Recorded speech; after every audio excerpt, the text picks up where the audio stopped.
Hello friends, welcome to our channel. आज की video में हम मनोविज्ञान के संप्रदाय के बारे में बात करने वाले हैं। जैसा कि हमने एक पिछली वीडियोस बनाई थी मनोविज्ञान के संप्रदाय के बारे में।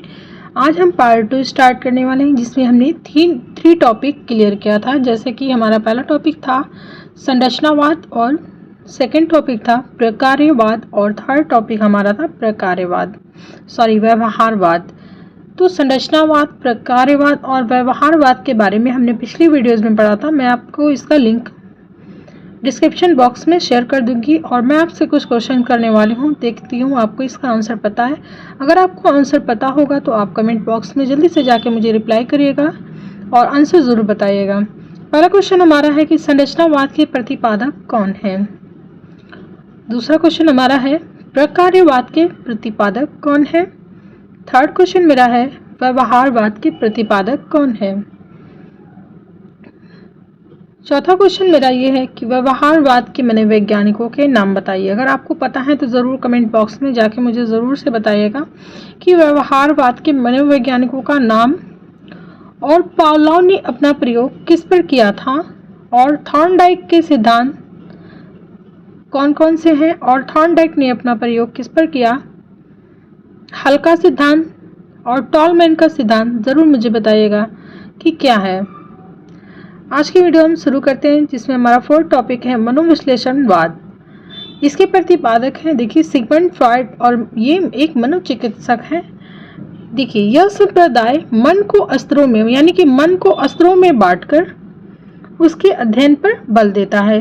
थर्ड पॉइंट है सिगमंड फ्रॉइड के अनुसार मन के 3 स्तर निम्न है। पहला स्तर है चेतन मन, दूसरा स्तर है हमारा अचेतन या अर्धचेतन मन, तीसरा है अचेतन मन। ये 3 स्तर हैं सिगमंड फ्रॉइड के अनुसार। मन के 3 स्तर हैं।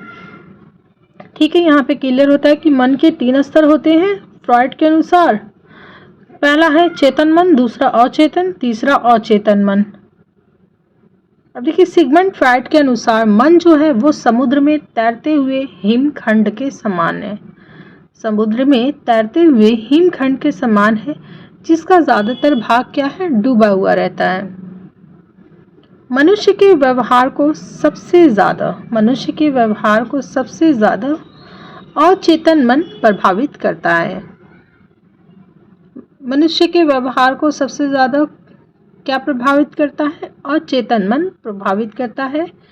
सिगमंड फ्रॉइड के अनुसार मन पर शासन करने वाली 3 शक्तियां निम्न है। देखिए मन पर कौन कौन सी शक्तियां शासन करती हैं। पहला है इदम, इड, अहम, ईगो, प्रअहम, सुपर ईगो। ये 3 शक्तियां हैं जो हमारे मन पर निवास करती हैं या शासन करती हैं। अब देखिए पहला इदम क्या होता है, अनैतिक अवस्था। इस शक्ति पर वंशानुक्रम का प्रभाव पड़ता है। यह शक्ति सुख के सिद्धांत पर कार्य करती है। दूसरा देखिए अहम अब क्या होता है, इस शक्ति पर वातावरण का प्रभाव होता है। दूसरा पॉइंट हमारा है यह वास्तविकता के सिद्धांत पर कार्य करती है। Now we are third point, इस शक्ति से साधारण अंतःकरण या का निर्माण होता है। थर्ड हमारा है थर्ड शक्ति सुपर पावर, यानी कि सुपर ईगो। नैतिक अवस्था, यह शक्ति बुरी इच्छाओं को चेतन मन में आने से रोकती है। यानी कि सुपर ईगो जो होता है, हमारे मन में जो बुरी चीजें आती हैं वो उससे क्या करती है, रोकती है। इसे पूरी कहा जाता है। इस शक्ति से उच्च अंतःकरण का निर्माण होता है। अब देखिए महत्वपूर्ण शब्दावली कौन कौन सी है लिबिडो के अनुसार। काम प्रवृत्ति, यह प्रवृत्ति जीवित रहने के लिए प्रेरित करती है। थॉर्नटॉस, मृत्यु मूल प्रवृत्ति, यह प्रवृत्ति यह सोचने के लिए कि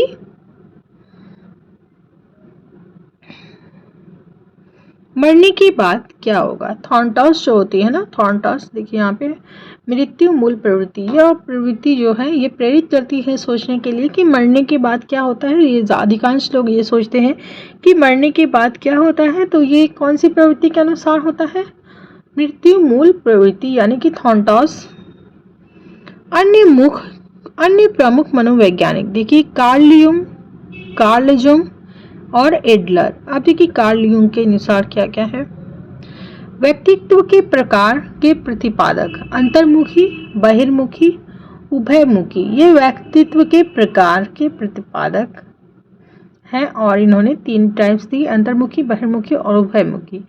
प्रयोजनवाद या प्रेरकीवाद या हार्सिकवाद या उद्देश्यवाद। देखिए प्रतिपादक इसके हैं विलियम मैकडूगल।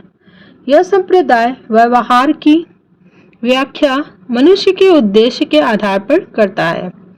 थर्ड पॉइंट है उद्देश्य का निर्धारण प्रेरक शक्तियां करती हैं, यानी कि उद्देश्य का निर्धारण जो है वो हमारी जो प्रेरक हमको प्रेरित करती हैं वो शक्तियां करती हैं और प्रेरक शक्तियों का जन्म मूल प्रवृत्तियों से होता है। अभिप्रेरणा का मूल प्रवृत्ति सिद्धांत प्रयोजनवाद की देन है, जैसे कि विलियम मैकडूगल ने 14 प्रकार की मूल प्रवृत्तियां बताई हैं। पहला है 6 पॉइंट है अवयवीवाद या गेस्टाल्टवाद या समग्रवाद। इसके प्रतिपादक हैं वर्दीमर। गेस्टाल्ट का शाब्दिक अर्थ है पूर्ण या समग्र या अवयवी। गेस्टाल्ट जर्मन भाषा का शब्द है। यह संप्रदाय मानता है कि अवयव यानी कि अंश का अध्ययन अवयवी के संबंधों में किया जाना चाहिए। ये देखिए मोस्ट इम्पॉर्टेंट है ये। शिक्षण पूर्ण से अंश की ओर गेस्टाल्टवाद की देन है। प्रमुख मनोवैज्ञानिक कोहलर के अनुसार देखिए अधिगम का अंतर्दृष्टि या सोच का सिद्धांत। कोहलर ने अपना प्रयोग किस पर किया? वन मानुस यानी कि सुल्तान जिस चिंपैंजी पे किया था। केले व छड़ी का प्रयोग, उन्होंने केले और छड़ी का प्रयोग किया था अपने प्रयोग में। केले व बॉक्स का प्रयोग कि एक बॉक्स में उन्होंने केले लगा दिए थे और उसमें एक बंदर छोड़ दिया था और केले को जो है वो ऊंचाई पे उन्होंने बांध दिया था। प्रयोग नंबर 2 है केला, वनमानुस और बॉक्स अंतर्दृष्टि या सोच के सिद्धांत पर आधारित शिक्षण विधाएं। परियोजना प्रोजेक्ट पद्धति किलपैट्रिक। दूसरा है ह्यूरिस्टिक या अन्वेषण पद्धति आर्मस्ट्रॉन्ग। 7वां है पूर्णांकवाद।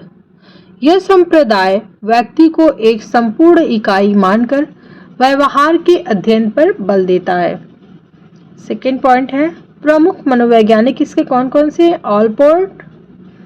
ऑलपोर्ट के अनुसार व्यक्तित्व उन मनोशारीरिक गुणों या का गत्यात्मक निकाय है जो व्यक्ति का उसके वातावरण के साथ अद्वितीय समायोजन का निर्धारण करता है। 8वां है क्षेत्रवाद। इसके प्रतिपादक हैं कुर्ट लेविन। क्षेत्रवाद प्रारंभ में गेस्टाल्टवाद का अंग है।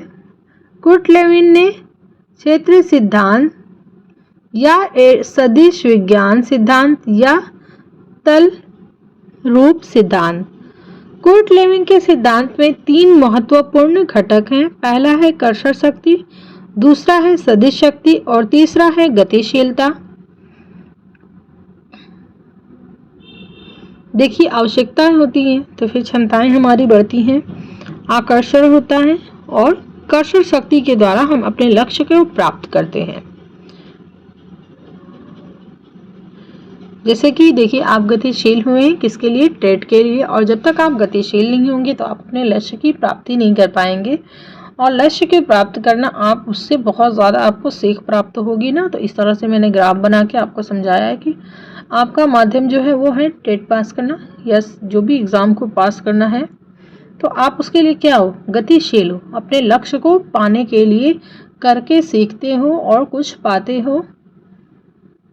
कुर्ट लेविन के अनुसार 6 परिवर्तन ही अधिगम है। 6 परिवर्तन ही अधिगम है। 9वां है संरचनावाद। संज्ञान का शाब्दिक अर्थ होता है जानना, समझना, अवबोधन करना। दूसरा है यह संप्रदाय समझ के विकास के अध्ययन पर बल देता है। संज्ञानवाद का जन्म गेस्टाल्टवाद से हुआ है। इसके प्रमुख मनोवैज्ञानिक हैं जीन पियाजे और ब्रूनर। अब देखिए जीन पियाजे संज्ञानात्मक विकास की 4 अवस्थाएं इन्होंने बताई थी। संरचनात्मक विकास का सिद्धांत। संज्ञानात्मक विकास की 4 अवस्थाएं जीन पियाजे ने संज्ञानात्मक विकास की 4 अवस्थाएं बताई जो कि निम्न है। पहली अवस्था है संवेदी प्रेरक अवस्था, दूसरी है पूर्व सक्रिय अवस्था, तीसरी उन्होंने बताई कि मूर्त स्थूल, चौथी है अमूर्त। देखिए अभी हम इसको डिटेल से जानेंगे। पहला है संवेदी प्रेरक अवस्था या इडियोगामक अवस्था, सेंसरी मोटर स्टेज, ये जन्म से लेकर 2 वर्ष तक। पूर्व सक्रिय अवस्था या प्राक संक्रिय अवस्था, प्री ऑपरेशनल स्टेज, ये 2 से 7 वर्ष तक। मूर्त स्थूल या ठोस संक्रिय अवस्था, ये 7 वर्ष से लेकर 11 वर्ष तक बच्चे की। अमूर्त औपचारिक, तात्विक या अकारिक फॉर्मल ऑपरेशनल स्टेज, ये 11 वर्ष से कि जो ऊपर तक के बालक होते हैं उन पर ये अवस्था लागू होती है। अब देखिए 10वां पॉइंट है मानवतावाद। यह संप्रदाय व्यवहार का आधार मनुष्य की आवश्यकताओं को मानता है। दूसरी पॉइंट है प्रमुख मनोवैज्ञानिक इसके जो है मैस्लो ने अभी प्रेरणा या पदानुक्रमिक आवश्यकता का सिद्धांत, स्वयथार्थीकरण का सिद्धांत या मानवीय या मांग सिद्धांत पर। यहाँ पे हमारा टॉपिक 4 समाप्त होता है। वीडियो पसंद आई तो लाइक करिएगा, शेयर करिएगा और मेरे चैनल को सब्सक्राइब करिएगा। नेक्स्ट वीडियोस में हम टॉपिक 5 की बात करेंगे। टॉपिक 5 हमारा है वर्तमान शिक्षा की मनोवैज्ञानिक विशेषताएं। वर्तमान शिक्षा की मनोवैज्ञानिक विशेषताएं नेक्स्ट वीडियो में हम इसके बारे में डिस्कस करेंगे। Thank you for watching.